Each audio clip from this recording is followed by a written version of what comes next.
मैं doctor Shailesh Khandelwal, BSc MBBS gold medallist, एक बार फिर अपने रायपुर छत्तीसगढ़ के क्लिनिक से हनुमान जी की यात्रा पर निकले हैं एक और हनुमान चालीसा के साथ। हमेशा की तरह आकर चारी लख 84 जाति जीव जलथल नवासी सिया राम सब मैं जग जानी करूं प्रणाम जोरी जुगबानी। सबको प्रणाम करते हुए आज की चौपाई बहुत अच्छी है,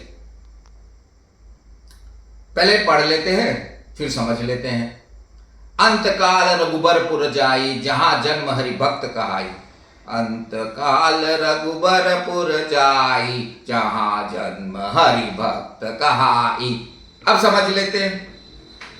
देखिए, पूरी हनुमान चालीसा अब आखिरी पड़ाव पे है। वैदिक दर्शन में, हिंदुस्तान के आत्मिक दर्शन में यह सत्य है कि हम ईश्वर के अंश हैं।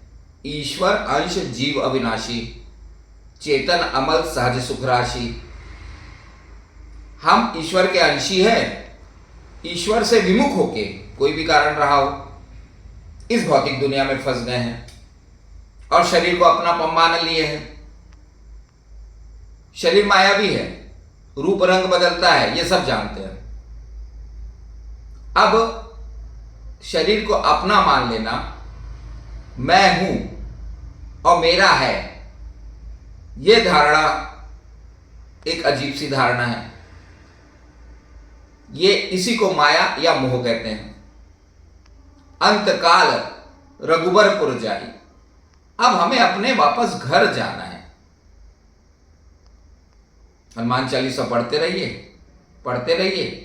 पूरी हनुमान चालीसा कई बार पढ़ेंगे तो ज्ञान योग डेवलप हो जाएगा, मतलब विवेक जग जाएगा कि भैया शरीर अलग है, रहने वाला शरीर के अंदर कुछ और चीज वो अलग है। इसे ज्ञान योग बोलते हैं। जब ये जग जाता है तो कर्म योग में आ जाते हैं। संसार की वस्तु पंच महाभूत से बने हुए इस शरीर को संसार को दे दो, संसार के काम में लगा देता है आदमी। और जो ईश्वर का अंश है उसे भक्ति योग में लगा देता है। अंश भगवान में लग जाए, शरीर संसार में लग जाए। यह सिंपल सी थ्योरी है। तो अंतकाल रघुबरपुर जाई, भाई अंतकाल में जो ईश्वर का अंश है अपने घर चले जाए और शरीर वो तो यहीं रह जाएगा। तो शरीर को संसार के कार्यों में लगा देना चाहिए। हम शरीर से अलग हैं, हमें भक्ति में लग जाना चाहिए।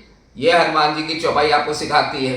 तो निश्चित रूप से अंतकाल हम आएगा, शरीर यहीं रह जाएगा, हम अपने धाम चले जाएंगे। ईश्वर के अंश हैं। जहां जन्म हरि भक्त कहाई, अब ईश्वर के साथ रहेंगे, ईश्वर के पार्षद हो जाएंगे। हम तो ईश्वर के पुत्र हैं, मान लीजिए। अब ईश्वर को लगा या भगवान को लगा आपको फिर से भौतिक दुनिया में भेजा जाए तो फिर हरि भक्त कहलाते हैं। अब ये जितने भी संत हुए हैं उनको भगवान ही भेजते हैं, चाहे चैतन्य महाप्रभु हो, चाहे और भी जितने भी संत होते हैं अनगिनत, जो लोगों को भक्ति मार्ग की ओर प्रेरित करते हैं, ज्ञान योग की प्रेरित करते हैं, कर्म योग को और प्रेरित करते हैं। ये समझना चाहिए। यह हनुमान चालीसा सिखाती है सब, एक दिन में नहीं होता। अंतकाल रघुपुर जाई जहां जन्म हरि भक्त कहाई। अंतकाल आते आते आते शरीर को यहीं रह जाए, हम अपने घर चले जाएं, ये चौपाई ये सिखाती है। पर बोलना पड़ता है, एक दिन का काम नहीं है। लगातार बोलते रहिए, बोलते रहिए, हनुमान जी को पकड़ते रहिए। अब धीरे धीरे हनुमान चालीसा अपनी पूर्णता की ओर जा रही है। गोस्वामी जी ये बताने की कोशिश कर रहे हैं कि भैया शरीर अलग है, आत्मा अलग है। रिसाइकल्ड होने से बचें, बार बार जन्म मरण के चक्कर से बचें, अपने घर जा, आप लौट चले वाली कहानी है, समझना चाहिए। हनुमान चालीसा पढ़ते रहे, नई नई चीज सीखते रहें, हमारे वैदिक दर्शन को समझें और उस पर अमल भी करें। यही सच है। एक अकेले संत नहीं बोलते, कई संत बोलते हैं।